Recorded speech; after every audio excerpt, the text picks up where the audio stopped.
last talk today. This is Jackie Salisbury, and up until about 30 seconds ago, I had no idea what her talk was about because she kept it a mystery. But she's going to share with us today about hardships in life. Jackie. Okay. Yeah, I'm Jackie. Okay, so I'm going to tell an embarrassing story, and usually when I tell this story, I twist it a lot because people ask me, like, how's this thing I'm about to talk to you about happened to me, but I kind of lie to them. Today I'm going to tell you the truth in a story. All right, January 19th, 2009, 4 a.m. I was having a dream that I was at a water park in the girls' restroom, and I just started peeing in the toilet, okay? And then I couldn't stop, and it overflowed. It started flooding the bathroom, and I was freaking out. And then I woke up suddenly to realize that I really was peeing, and, like, I was wet, okay? Like, I wet my bed, and, like, I had never wet my bed in my life before. So, like, when this happened, then I realized, the story gets worse. My friend's right next to me. Okay, we were having a sleepover, and I just kind of looked over at her, and I was like, oh, crap. She's lying in my pee now and doesn't even know it. So, as I kind of, like, nudged her, and I was like, hey, Stephanie. She's like, what? And I'm like, do you feel something? And she was like, ew, yeah, I do. And I was like, oh my gosh, my dog peed on it. And so I blamed it on my dog who had been sleeping in the middle of us that night. Anyway, come to find out, later on that morning, after, like, my mom had come down and switched out her sheets and given us a little shower, I had this thought that I should check my blood sugar and test it. And, like, what that means is that I would take this little pricker and just, like, prick my finger and see what my blood sugar level was. And the reason I had this thought is because I have a sister who has been a diabetic for 12 years now, but had been for 5 at that time. And I knew that a sign of diabetes would be drinking lots of water or excessive use of the restroom. And so, like, when you wet your bed, you're like, that's excessive. Yeah.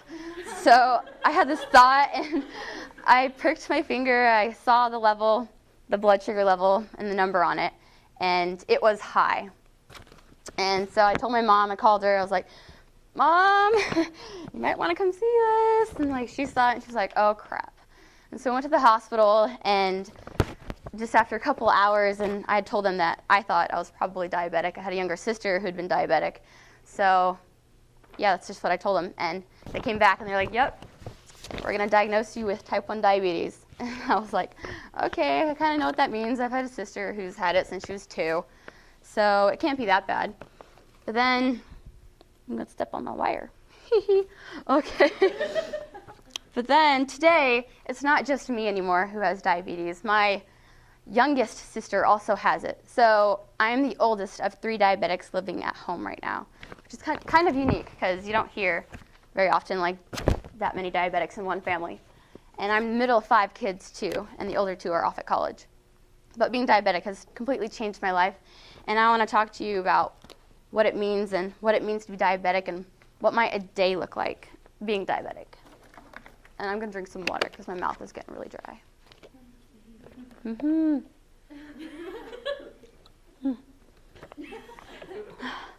Okay. Oh, that was beautiful. All right. So first, I wake up, and first thing I do in the morning, I wake up, and my first thoughts are, I wonder what my blood sugar is. Is it okay this morning? It's got to be good. I worked really hard to go to bed with a good blood sugar last night. Let's test my blood sugar. And so what I would do in my bed, I would just, like, reach out to my little side table, and I have this glucometer here. I'm just going to, like, show you guys because you guys aren't diabetic. I don't think there's any diabetics in here. And if you are, you can relate to me. Cool.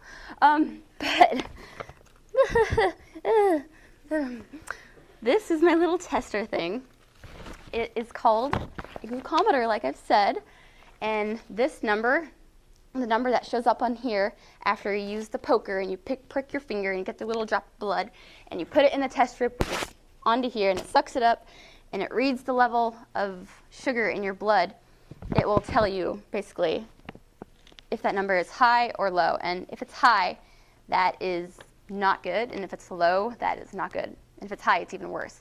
So it's really hard, and I struggle on a daily basis to keep my blood sugars on a good level. I try to keep them around 90, and if your blood sugars are above 90, which today they were, that's why I came into school late, because I got this sickness, and I'll talk about that later. But after that, what does it mean to have a high and low blood sugar? Some symptoms of high blood sugar are like extreme thirst, excessive use of the restroom, feeling really sick and nauseous. And you can get this thing called ketones, but I'll talk about that even later. And what does it mean to have a low blood sugar? Well, if you have a low blood sugar, you can feel really shaky. You can feel weak, fatigue, like you're going to pass out. Sometimes in school that is nerve-wracking for me. So I struggle to keep my blood sugars normal because I fear of them going low, so that makes me like subconsciously let them go high, and then I get angry at myself for letting them go high. And so life is just kind of a struggle with worrying about your blood sugar levels. Along with this, over the past couple years, I have had this new thing called a Dexcom. And with this Dexcom, it is wirelessly censored and connected to my body, and it tells me my blood sugars every 5 minutes. And so I'm so grateful today that we have the technology that I can do this. And it has a graph on it, and it shows me how my blood sugars are going up through the day. And this morning, they're kind of high, they're coming down, it tells me I'm steady. This will vibrate if it starts to drop and it sees my blood sugars are falling. It will vibrate if the graph shows like the blood sugars going up. And so sometimes that is also a struggle for me in school to like have this thing go vibrating off all the time, because teachers are like, hey, someone turn off your phone or whatever. I'm like, it's not a phone, it was me. But so this Dexcom is really important, and I'm so grateful to have this in my life today. And I'll show you where it connects. It connects right here. And this is a site, we call these sites. And so how I get this on my body, I'll just like tell you guys because it's interesting. Okay. Don't have that one. Oh yeah, I do. So this is what I do every day, or every 2 weeks I change this site out, okay? And I put a new one on, so it stays clean and healthy and doesn't get infected. But basically there's a needle about here. There's a needle, it's probably like 1.5 inches long, but it's like from here to here, and that's what I have to do to like stab it into me. So I do that every 2 weeks.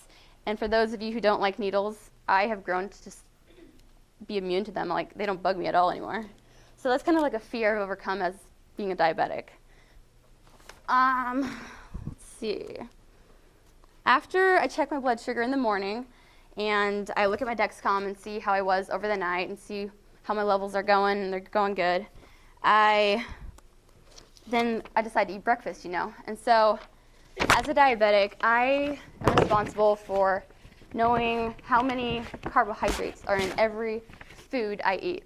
So for every meal or anything I eat ever, I have to know the total carbohydrates and how many are in that food.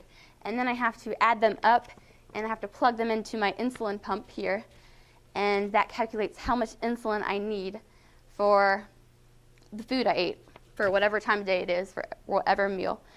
And so I've actually become a little bit better at math and adding, so that's a benefit of diabetes, because you have to calculate and add up all these carbohydrates you're eating constantly. And my mouth is getting dry again. You can watch me drink.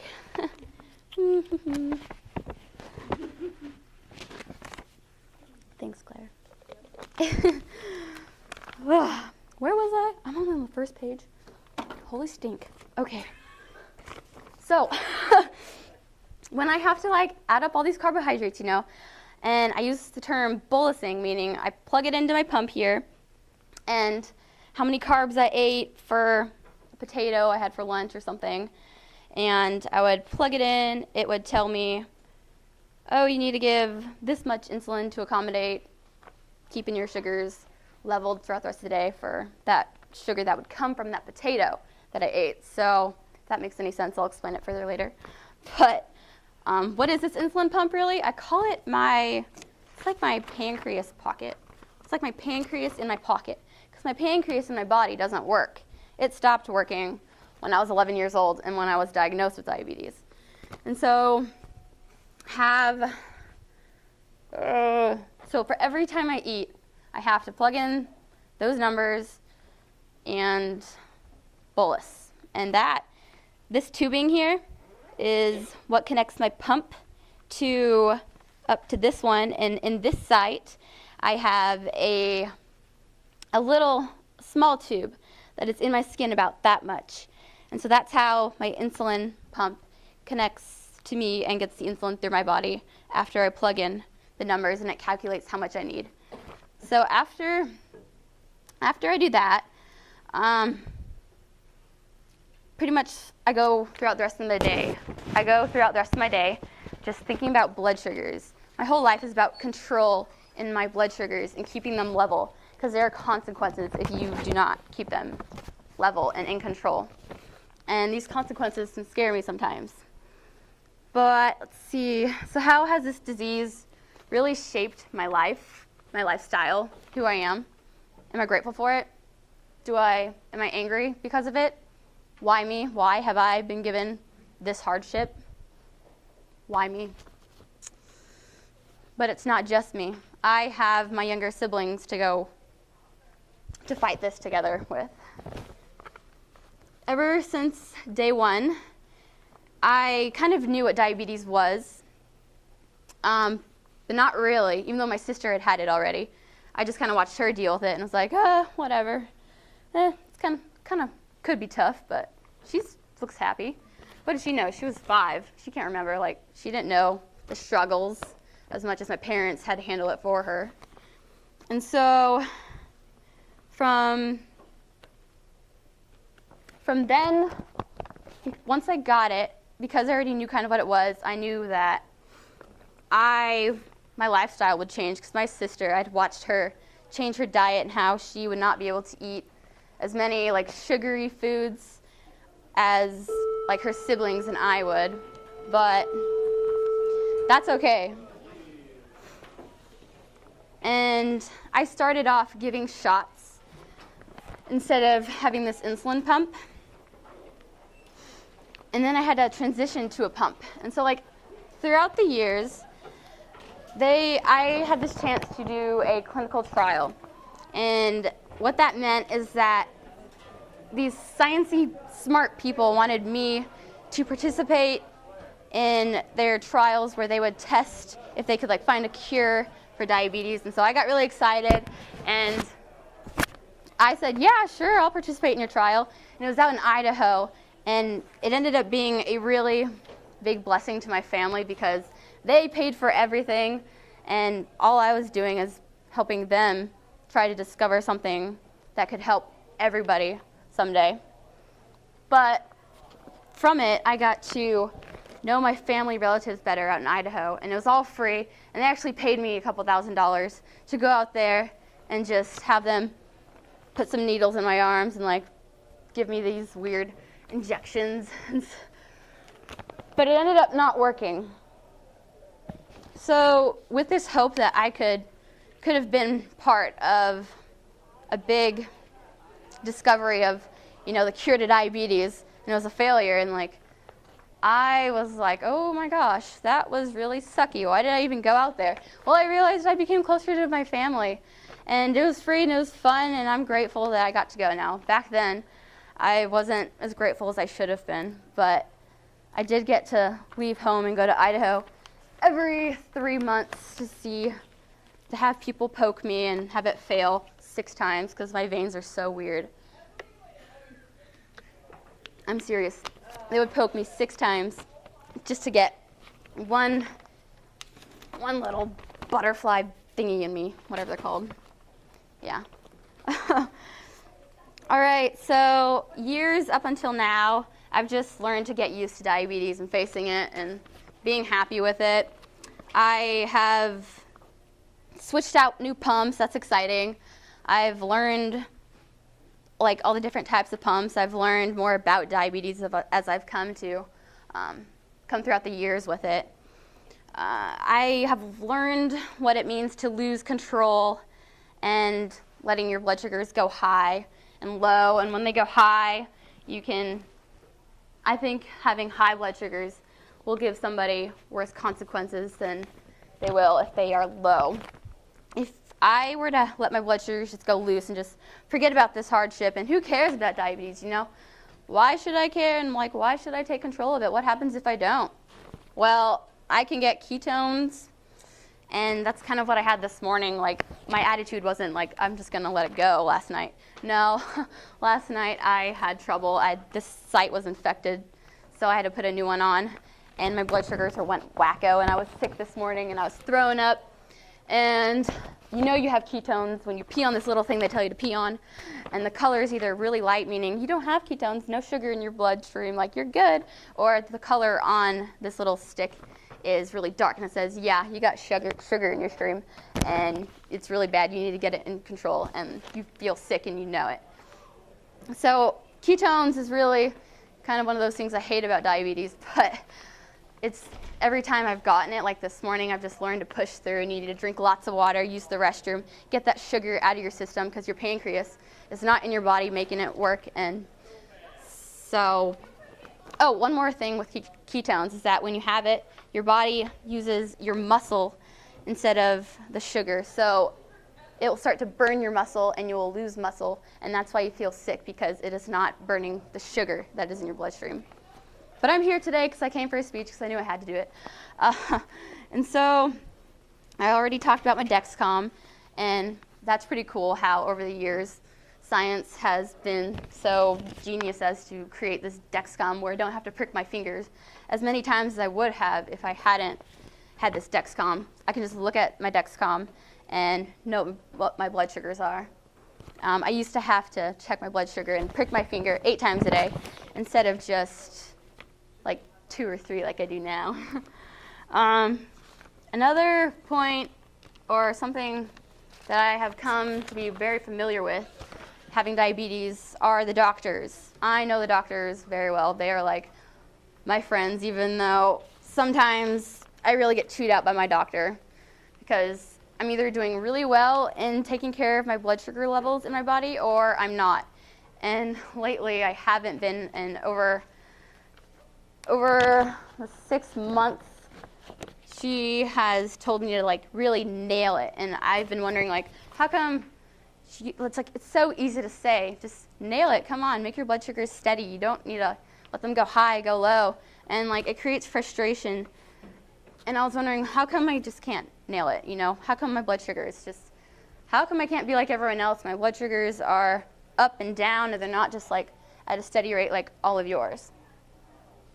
Well, I realized I think the cause for me was school. Honestly, I had been so self-conscious about diabetes ever since I got it, and I was scared to like let people know I was diabetic.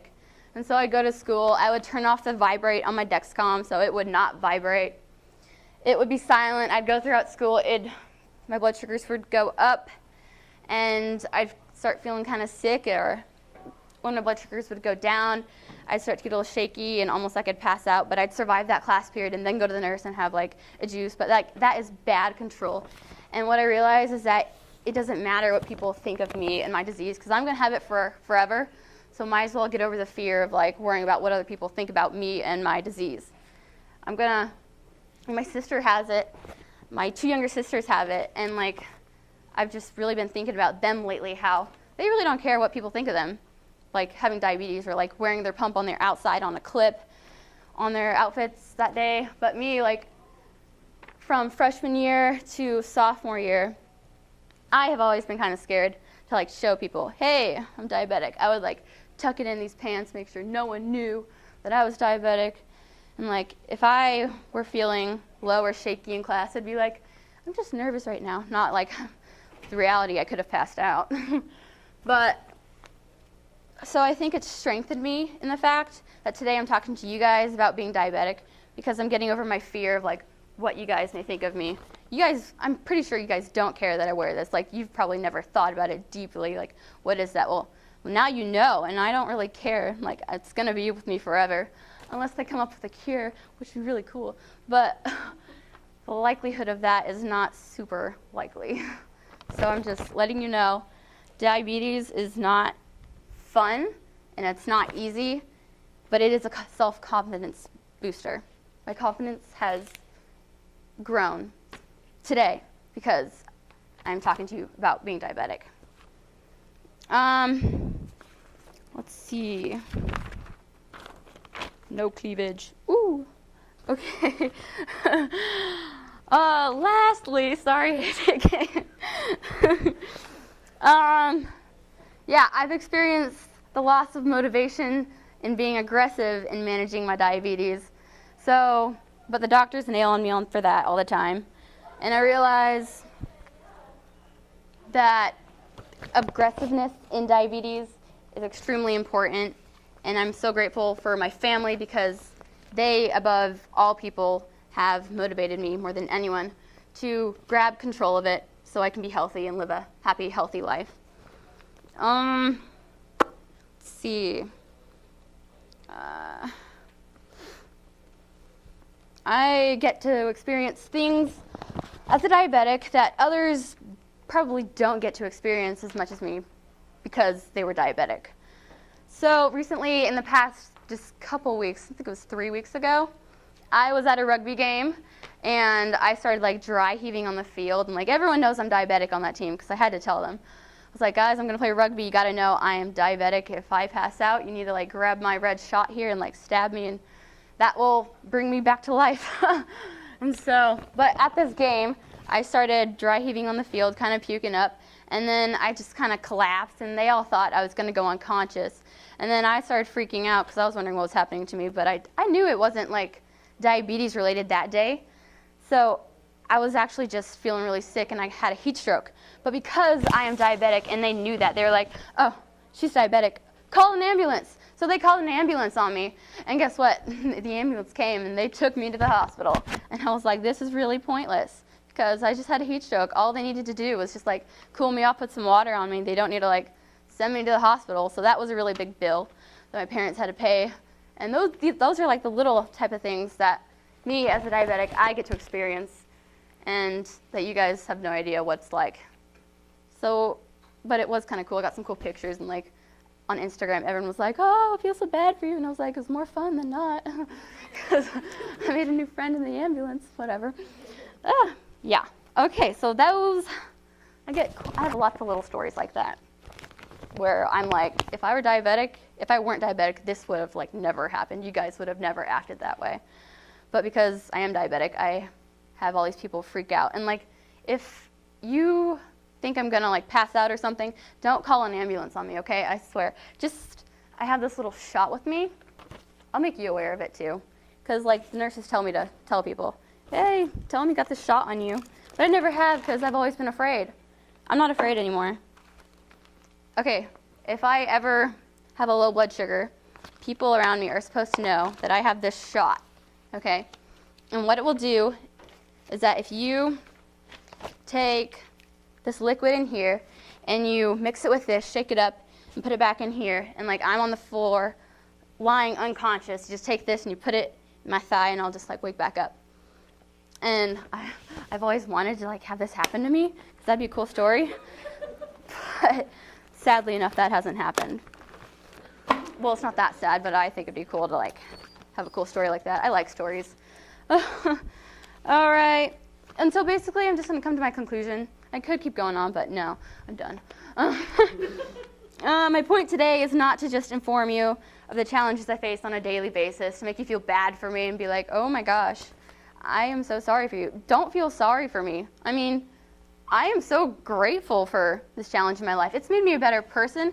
I've come to realize that I have so many things in my life that I would have never even thought to be grateful for if it weren't for this disease that I've been given.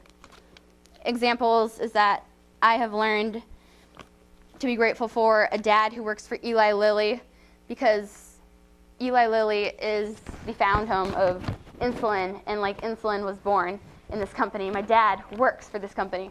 So we get this vial of insulin free every month because he works for the company. And otherwise, this vial would be $200 a month for me. And there's 3 of us in our family. So that would have been $600 just for my family and the insulin. But like the overall medical supplies and like all the things I use to like change out the tubing and the sites and how expensive it is to keep the medical supplies coming in, it would have been $60,000 a year. But with insurance, we do not have to pay that much at all because he works for Lilly. And that is something that I would have never even thought to like be grateful for in my life, like insurance and my dad and like the little things like that, where you realize you were placed in that situation so you could face this hard thing and be grateful for something you would have never been grateful for if you had not faced something difficult. You expand your mind in how you think of how much there is to be grateful for. There's more to be grateful for in the world than things you could count to complain about. I'm grateful for the clinical trial I had to take part in because I grew closer to family and they paid for it. It was a great opportunity for my dad to talk about clinical trials and how he could have been part of a big discovery that never happened. But that was cool for him, and he told me to like tell that because he thought that was really cool, even though it failed on me. Oh, one of the huge things and the benefits that I would like never have been grateful for in this life is the insulin factory downtown in Indianapolis. It is one of the few insulin factories in the world that makes more insulin, or it makes enough insulin to supply the world with if we had like a disaster, and like all the diabetics, they would be fine because of this factory, and it's huge and they make all the insulin.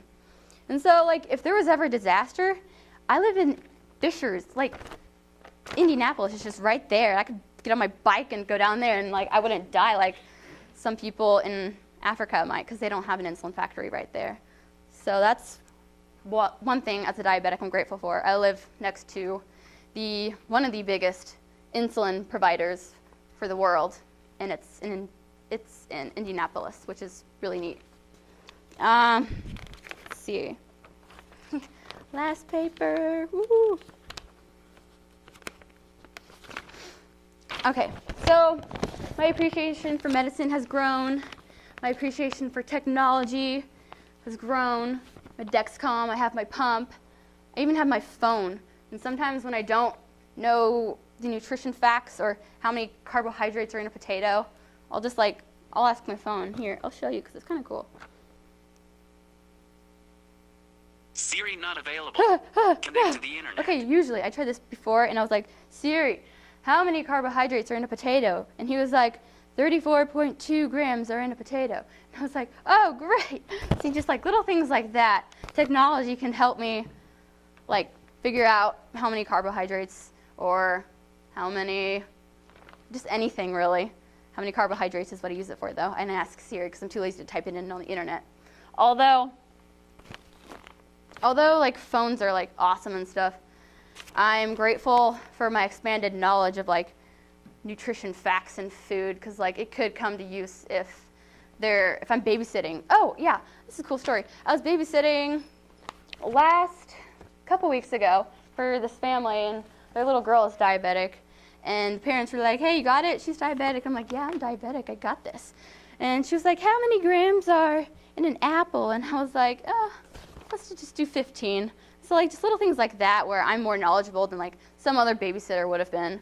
I can help other kids know what to do, like bolus-wise, insulin for what they eat. And so I feel like my knowledge in the nutrition facts science has grown. That's something I'm grateful for. And lastly, I'm grateful for all the people who have provided everything that is available to me today. That includes everything I've talked about, my insulin pump, the medical supplies we have. If I had been diagnosed with diabetes or existed in 1940, I would be dead in just a couple years because my body would not be able to withstand the sugar and the amount of sugar that would be going through its bloodstream. Because having high blood sugars is like having honey in your bloodstream. If you have honey in your bloodstream, it is like damaging all your cells and veins. And so sometimes I have feared losing my eyesight or kidney failure or just like even losing feeling in my feet and hands. But I've realized the importance of not worrying about what others think of me and how just recently I've overcome my fear of being myself and letting people know, yeah, I'm diabetic and I'm proud of it. I am proud even though sometimes it scares me. I'm proud that I have this hardship and I would not trade it for anything in the world. If I had a chance to go back and be like, I'm gonna take this hardship away from Jackie, she doesn't need it. No, I am so grateful for it because it has helped me grow in so many ways. I have 3 sisters and we get to grow together with it for the rest of our lives because diabetes does not go away. So be grateful for your hardships. They are your opportunities for growth. Take advantage of them. Fight with optimism and build an attitude of gratitude. That's one thing I really struggled with, but it's worth it. And your eyes will open up bigger than you knew they could. Let your hardships show you your strengths and be proud of them. Thank you.